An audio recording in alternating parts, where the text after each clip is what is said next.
Welcome to Bruce Hurwitz Presents Meet the Experts. I'm your host, Bruce Hurwitz of Hurwitz Strategic Staffing.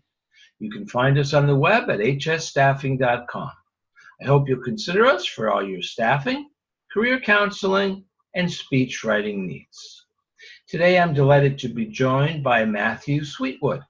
We'll be discussing business development, personal branding, business reinvention, and leadership. Meet the Experts is sponsored by P&K CPAs. P&K is a full-service accounting firm. They provide accounting and consulting services to businesses ranging from startups to small and mid-cap companies to nonprofits as well as high-net-worth individuals.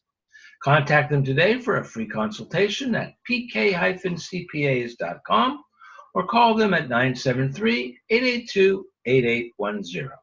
They will be happy to be of service. Matt, welcome to the show. Bruce, glad to be here. How are you today? I am fine, thank you. It's my pleasure. This is, I don't know where you're located, but this is either the second or third day of constant rain here in my part of the world. So it's been a kind of a depressing 48, 72 hours. So I'm looking forward to you getting me out of the funk. Well, I'm sitting in rain here in New York City, so there you go. Same thing. Same thing. Matt, take a moment or two, please, and introduce yourself to our viewers. Sure. So I've spent most of my life here in the New York area. I had a business which I ran for over 25 years in New Jersey. It was a wholesale distribution business and a retail business. It was in the photographic industry.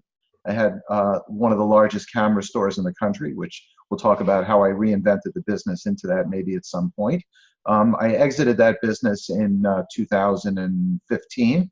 I was the CEO of a social media network, a startup, did that for a few years.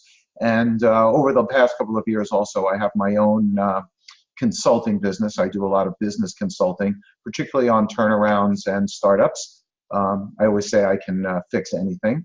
On the personal side, I've written a book. You can see it over my shoulder right there. Leader of the Pack was a bestseller, #1 bestseller in self-help books.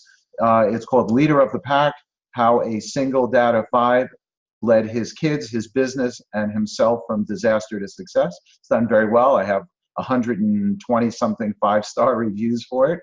Very proud of that book. I'm also a speaker. I speak on leadership and a lot of the topics like personal branding that we talk about today, and in general, just enjoying my life and life here in New York City and other places in the United States. Despite the weather. Despite the weather, yeah. Despite the weather. I was curious, I was going to ask you, because you put it on your bio about your reinventing the photography business. Talk to, what's that all about? Take a few minutes. I think that'll be of interest to our viewers. Sure. So I entered the photographic business back in, really embarrassed myself now, let's say the late 1980s. At that time, I was a young man just out of graduate school, had my graduate degree from the University of Pennsylvania, Ivy League guy with big ideas. Took our company, at that point, it was family business, took that company. We started with 4 employees, and we grew it into a very, very large business in the sense that it was originally a B2B business where we sold things like film and batteries and other photographic supplies. For those of your audience that know what film is, we sold film. Right. Yeah, right. You, trust me, I give talks sometimes. You got people film, they look at you kind of like, film? What's that? Yeah. We sold film to small stores, and as if you were around during that period of time, the small stores started dying up. We sold drugstores and gift shops and so on. The big chain stores started taking over and buying up the little stores, and our customers started to go away. So we reinvented the business at that time and became a B2C business, business to consumer, and we started selling photographers because photographers at that time really didn't have a good source for their supplies. They were paying retail, either buying from a camera store or buying from their photo lab at the time, and we provided a wholesale price and very, very quick and accurate delivery to photographers so that they could purchase supplies for their business at a proper price. Imagine, you're in any kind of business, you're in the restaurant business and you're buying your food supplies at retail. It's not, an efficient way to do it. You need to obviously have a better source. We provided that. Our business was based on very high level of customer service, right pricing, and fast delivery. Within, I would say, 5, 6, 7 years, we became the largest supplier of professional photography film in the country. By the early 2000s, we had a 5 share. 5% of all the rolls of film sold in the United States went through my company. So we were doing really well. Sort of things were going on in my personal life, which I talk about in my book. They are sort of parallel to this, but I'll keep going with the business. And then, of course, by the mid-2000s, our 5 share of film meant very, very little because film essentially disappeared. I always like to talk about the story of where I sat in the president of Eastman Kodak Company's office. And he sat there and he took, we were a large dealer for them. And he took us through this graph of how the film business was going to gradually decline over the next 10 or 15 years. And of course, if you look at a chart of that, it's 2008, basically, film sales disappeared and our business essentially disappeared by that time. We had another problem too, because, our B2B business was also challenged at that point. It almost had disappeared. We sold at one point almost every camera store in the country. Those camera stores went from 10,000 to a few thousand to a few hundred. And of those few hundred, only a few really doing significant business. So in 2007, I guess it was 2008, I did something crazy. I opened a camera store. I know that sounds crazy of what I did, but I had an idea of how to reinvent that camera store model. When essentially all of our customers, all the camera stores in New Jersey went out of business. That model turned out to be very successful, and that model turned out to be the model by which essentially every successful camera store today operates. Within 5 years, we became the 3rd largest single location store in the country. And I have a success story because I was able to exit that business successfully. So and that model. So I'm sorry, say it again. What is the model? The model is a experiential model at retail. So you know that if you go into a retail store today and they just slam goods out on the shelf and hope that you're going to come, chances are you can buy that product online or at Amazon or whatever, or some other method better. So what I did in the photography business was we created an education-based model so that when people came in the store, we weren't just selling them cameras and equipment. We were actually educating them on the product. There was a lot more that went to it. My store was a beautifully designed store, beautiful high ceilings and natural light, and everybody who worked behind the counter was a photographer with a love of photography. And so you could walk into our store, you would see a high-end photographer next to, just a regular consumer who was interested in photography. The discussion became about the joy of photography. We started an education program, which I called our Unique University, and that became the largest photography education program in the country. We put thousands of people through that, and that drew people into the store. Really, the basis for the model is that when you educate your consumer and give them an experience, you change your relationship with that consumer from one of sort of behind the counter and in front of the counter, an adversarial relationship, to one of mentorship where they trust you more. And so we were at a point where we were gaining about 80 or 85% of our new business strictly by referral, people telling others that have to come into our store. I was very proud of that. And we built a big business off of that and changed the way camera stores were run really from that point on. I'm glad I asked the question because it's an interesting story, and it also is a good segue to our actual topic, which, just to remind our viewers, is business development, personal branding, business reinvention, which you just spoke about, and leadership. Now, when I saw that, I smiled and said, you threw in everything, including the kitchen sink. So how do you logically connect these 4 things? Business development with personal branding, business reinvention, and leadership. How are they connected? Okay. Well, I could just sort of put a plug in for my book and tell everybody to go read my book, Leader of the Pack. And I talk about exactly how all of that comes together, but I'll give you a little taste right now on this show. So when I opened my camera store, we were in a situation where I had never run a retail store before. Our business was really in trouble because our business had gone away. The camera store was a big risk. And learning how to lead a company that had 120 employees, I had 120 lives that were dependent on me. I had 5 kids at home that were dependent on me. So as leader of the company, it's time to step up and figure out what to do to save all of these positions. And what happened was the retail business was very challenged even at that time. We had some of the largest retailers in the world in New York City in our competition, which, were way ahead of us. We had very, very limited advertising budget. I didn't have money to spend and build a brand. And so I started by using social media. Initially, it was using social media for my company. But what I quickly discovered was that using social media and building my personal brand ended up being one of the most effective marketing tools that we had. And I'll give you kind of an example of that. So when I would talk about things that would go on in our company, like things in the store, we were running an event, even if we were running a class, we were talking about, maybe a well-known photographer that would come in and give a lecture, or I would talk about a new product. The company would say, hey, we have this new Nikon camera coming in. You would get some response. But when I really started to talk about things personally, in other words, I spoke as the president of the company, as an individual, like gave them a little bit of inside information that I had gotten from an executive at one of the big camera manufacturers. Or more specifically, I started talking about my story as a single dad.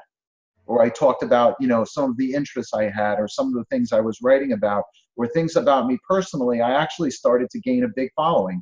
I like to think of myself as one of the original personal branders. Okay, maybe Richard Branson first, with his personal brand, and Donald Trump first. They had bigger personal brands, but they didn't call it personal branding back then. And what I found was that if I talked about those things that were of interest, I started, like I said, I wrote about single fatherhood. I started to get a lot of people following me and paying attention to what I was doing. And I like to think that my personal brand was the most significant factor in actually building the business brand and building that retail store that ended up being such a huge success. And so, one of the things that I talk about, I speak, I'm a professional speaker, I go around and I give talks on this particular topic, is how you use your personal brand in order to build your business brand. It's not just about ego or, making yourself popular. There's actually ways you can use your personal brand to do that. And I actually executed that in a multi-million-dollar business and built a multi-million-dollar business out of actually using my personal brand. And, leadership in many cases is about how, not necessarily about, running a company, but it's sometimes about how you can transition or reinvent your business and, save the day. It's one of those things. You're looking at those employees, you're looking at a business that was a legacy. It was, 40, 50-year-old business in your hands, and you're looking at your family, and sometimes you just got to do what you got to do. That's what leaders do. You make it happen. How can you disconnect, if that's even a word, your personal brand from your corporate brand? Now, under perfect circumstances, you don't have to do that. But for whatever reason, and I don't know why, lately I've been getting requests from people to write blog posts for them or to come on this show, because they're trying to repair their reputation because they did something stupid. Now, these are all solopreneurs. Mm-hmm. So they are their brand. There's no, if I mess up and do something stupid, nobody can get up and say Hurwitz Strategic Staffing is a highly ethical business. Bruce Hurwitz is sitting in jail for the next 40 years. All right? The two go hand in hand. You can't separate them. That's true. But when you have a company, as you said, with 120 people, your employees will contribute to your corporate brand. Correct. So how can you protect your corporate brand from your personal brand so that if something goes wrong, the one won't pay the price for the other? Okay, I think that's your question. I think I'm going to twist your question a little bit. Please. I think that if you are the CEO of a company, whether it's one employee or whether it's 120 employees or whether it's 50,000 employees, if you do something, to use your word, stupid, it's absolutely going to reflect on the company. So the twist of the question is, don't do stupid things. And one of the things that I talk about when I give talks on social media and personal branding are the things that you're not supposed to do. And I'll give you a couple of those now. And what I'm really saying is, this is how you may not be stupid in a way that can damage your corporate brand and your personal brand. Because reputation is extremely hard. Reputation, is this one of those things your mother tells you?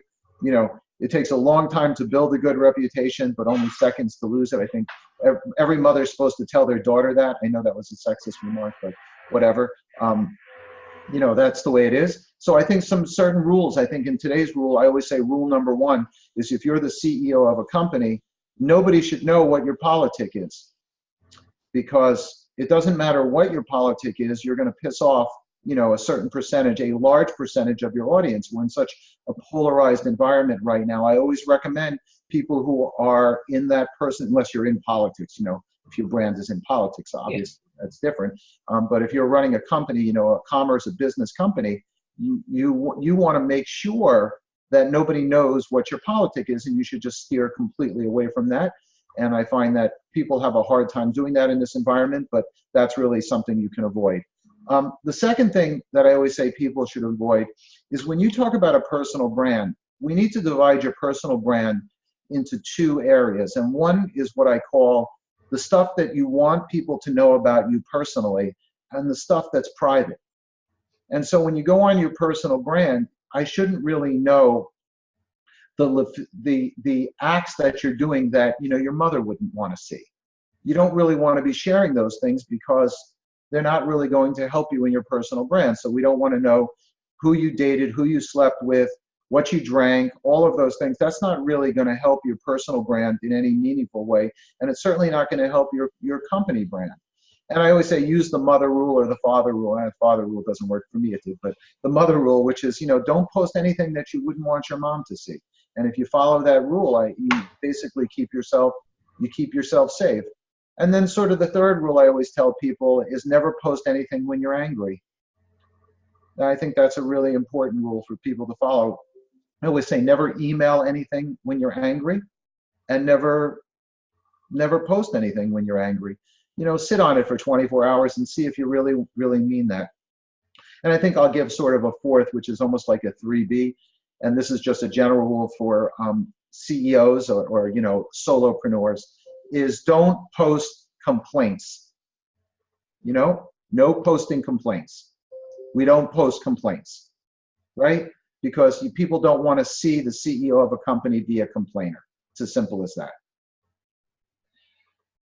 I was misunderstanding. I thought you were saying that on your website, if you allow comments, not to allow negative comments. No, of course. You want negative comments. That's a rule of branding too. And one of the things that I'm glad you actually brought that up is that if you're a CEO or you're president, a solopreneur, you're running your own company, one of the things that I always like to do is I would address personally sometimes customer complaints when they would have them, because that's an opportunity for the person running the company to actually turn a negative situation into a positive situation. When a customer could complain, let's say I didn't get my order in time or something, and I would respond as the president of the company at 11 o'clock on a Friday night.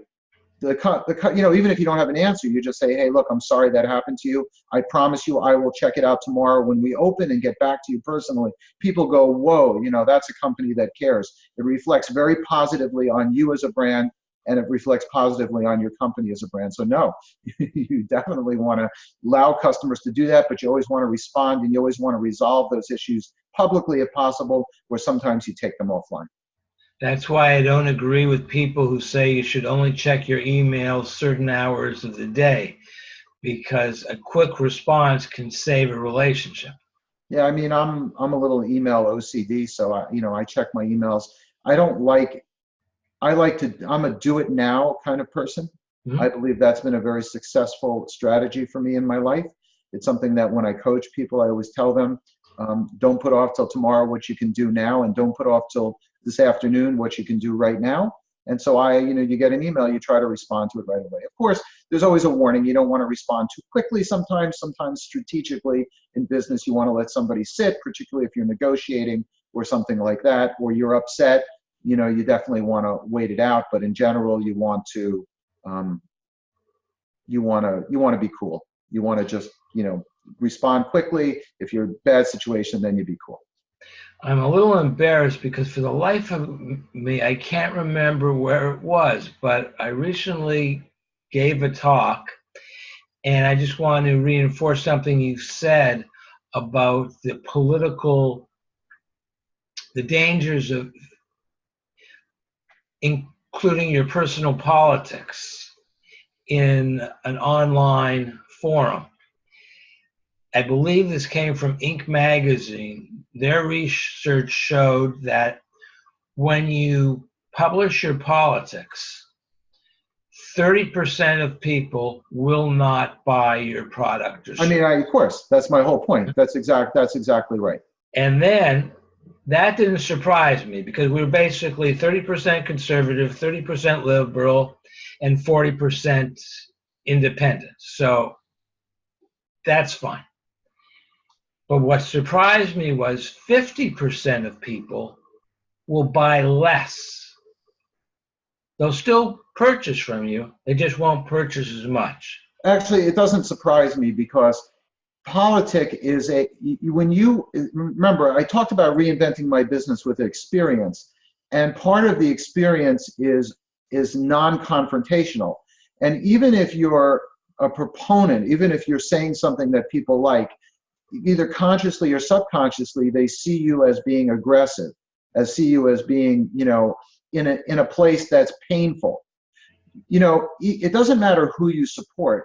If you go online and you see politics, it actually evokes a pain response, right? Because and so when people talk about politics, you're actually putting them in a place to associate pain with you. Because you may be reminding them of something painful that happened. But something else I just wanted to share with you. You can. I'm stealing it from Mark Twain, so you can steal it from me. Uh-huh. One of my favorite quotes is from Mark Twain, who said, and I want to get this correctly, always live your life in such a way that you won't be embarrassed selling your parrot to the town gossip. Yep. So it's the old. If you don't want it to be the headline of tomorrow's newspaper, don't do it. That's right. And social posts last forever. People remember those things. People remember hurts and pain much longer than they remember something good you've done in many cases. So, you just want to avoid that kind of thing in your personal brand. You want to be positive. When you post social, you want to post something that's informative. When you sit there, I very rarely see anybody post anything in politics that has already not been posted. You know what I'm saying? So you're not even providing additional information. The idea when you post is to provide information that makes you interesting so that people want to connect and engage with you. Not to just sit there and agree with something that you said that somebody else has said. So it doesn't really actually even serve a purpose to post politics. I mean, look, there's places to do that. If you want to go out on Facebook and join a group for conservatives or for liberals, and you want to do that, that's fine. It's private, and you can do that. Yeah. But certainly on your news feed or on your Twitter feed or your Instagram or YouTube, whatever, you should not be doing that. It should be. Well, that's like joining any group. If you're a enophile or a stamp collector or whatever, and you join a group that has nothing at all to do with your business, but you like wine, you're in an enophile group, and you're talking about I don't know from wine, but whatever is the hottest new bottle on the market. And you make a friend, and then all of a sudden they need a camera. That's the way it works. That's That's it. that's called affinity marketing. That's You it. know, that's the way you connect by affinity, because when you have an affinity with somebody, you build trust with them. Like, for example, you and I go to the same barber. So because we go to the same barber, we immediately have a connection.